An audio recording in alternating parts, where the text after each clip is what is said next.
Welcome back to the next episode of educational series based on engineering vibration by Dr. Daniel J. Inman.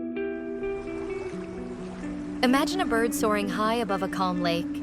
As it glides effortlessly, it releases a small pebble, sending ripples dancing across the water. The ripples spread outward, creating rhythmic waves. This is harmonic motion in nature. But notice how the ripples eventually fade? That's damping in action, a force that gradually reduces motion over time.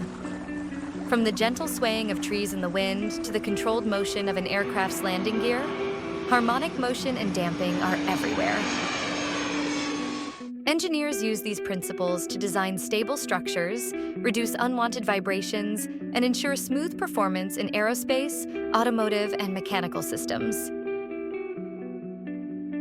In this video, we'll explore harmonic motion, how it governs oscillations, and the role of viscous damping in controlling vibrations. Understanding these concepts is key to designing safer, more efficient engineering systems. Get ready to uncover the science behind motion and stability. In the world of vibration, three fundamental properties define a system's motion: displacement, velocity, and acceleration. In harmonic motion, these properties don't just change. They follow a precise relationship dictated by the system's natural frequency. For a simple spring mass system, displacement, velocity, and acceleration are interconnected. When the system oscillates, displacement reaches its peak, while velocity is at its minimum. Velocity leads displacement by 90 degrees, and acceleration is always 180 degrees out of phase with displacement. This phase relationship governs the predictable nature of harmonic motion. A system's natural frequency determines how fast it oscillates. The time it takes to complete one full cycle is called the period, denoted as T, and is mathematically related to natural frequency by this term. This relationship applies not just to springs, but also to pendulums, rotating shafts, and even structural vibrations. The longer the pendulum, the slower its oscillation. That's why museum pendulums, like the Foucault pendulum, are designed to have long periods, making their motion easy to observe. Let's take a practical example: a long spring welded to a stationary surface, with a bolt attached to the free end. Given a spring stiffness of K, we can calculate its natural frequency using this relation. Converting this to hertz. This means the system vibrates 21 times per second when displaced and released. Now, let's determine the maximum displacement response. If the spring is pulled 10 millimeters and released with no initial velocity, the maximum displacement remains 10 millimeters, as given by this relation. However, the velocity and acceleration responses are much higher. The maximum velocity and the maximum acceleration can be calculated. Since the system starts at its maximum displacement with zero velocity, the phase angle is 90 degrees, meaning the motion follows this relation. His shows how the system vibrates naturally, with energy cycling between kinetic and potential forms. This highlights why frequency plays a crucial role in vibration analysis. But does gravity matter in vibration analysis? Surprisingly, in a linear system, the answer is no. Once the system reaches equilibrium, oscillations occur about this new static position, meaning gravity does not change the system's natural frequency. Understanding these relationships helps engineers control and predict motion, from aircraft vibrations to structural stability. Let's explore the role of damping in managing oscillations. In an ideal world, a spring mass system would oscillate forever. But in reality, motion doesn't last indefinitely. It gradually fades away. This happens because of damping, the force that dissipates energy and slows down vibrations over time. From the swaying of tree branches to the shock absorbers in an airplane's landing gear, damping is everywhere. One of the most common forms is viscous damping, where resistance is proportional to velocity. A dashpot is a classic example of a damping device. As the piston moves, oil flows through small holes, generating a force opposing the motion. This damping force is given by this relation. Here, C is the damping coefficient, which depends on the viscosity of the fluid. The greater the damping, the faster the system comes to rest. When damping is introduced into the spring mass system, the equation of motion is modified to include a damping term. This equation defines a damped single degree of freedom system, where damping reduces oscillation over time. The way a system responds depends on its damping ratio, defined as this term. If damping ratio less than 1, the system oscillates but gradually fades, underdamped. If damping ratio equal 1, the system returns to equilibrium as fast as possible, critically damped.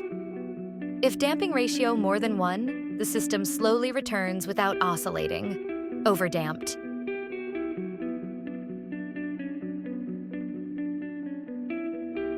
In engineering, critical damping is often desired, especially in shock absorbers and aircraft landing systems, to eliminate oscillations while returning to equilibrium efficiently. Now, let's dive deeper. We'll explore how different damping conditions affect a system's motion. In many real-world systems, vibrations don't last forever, but they also don't stop immediately. Instead, they gradually fade while still oscillating. This behavior is known as underdamped motion, where the damping ratio is between 0 and 1. When damping ratio less than 1, the system's response is oscillatory, but its amplitude decreases over time. This happens because energy is gradually dissipated, but not enough to stop oscillations immediately. The equation governing this motion is like this.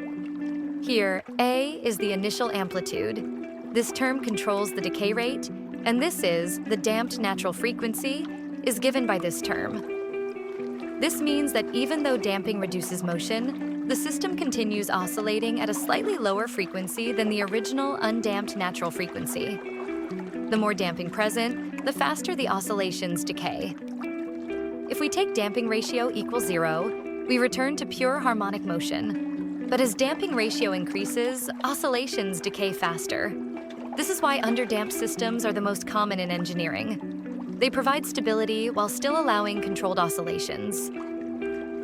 What happens when a system is damped too much? Instead of oscillating, the motion slows down and gradually returns to equilibrium. This is called overdamped motion. In overdamped systems, the damping ratio is greater than 1, meaning the system resists motion so strongly that it never oscillates. Instead, it follows a smooth, exponential decay back to equilibrium. Mathematically, the motion follows this equation. Here, the system returns to its rest position without oscillating. The higher the damping, the longer it takes to settle. Overdamping is useful in applications where oscillations must be eliminated completely, such as high-precision instruments, robotic arms, or hydraulic doors. However, too much damping can make a system sluggish and slow to respond. While overdamping prevents vibrations, it may not always be ideal. In many applications, a balance between damping and response time is necessary for optimal performance. What if we want a system to return to equilibrium as fast as possible without oscillating? This is the case of critical damping, where the damping ratio is exactly equal to 1. Critical damping is the perfect balance.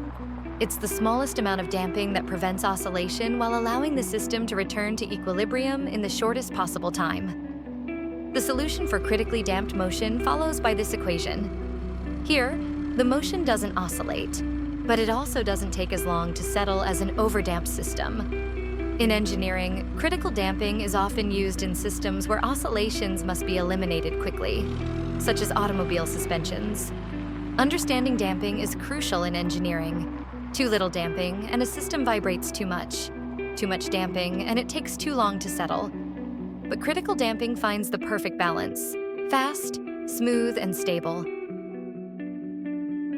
In the next video, we'll dive deeper into vibration analysis by exploring modeling and energy methods, and more on springs and stiffness.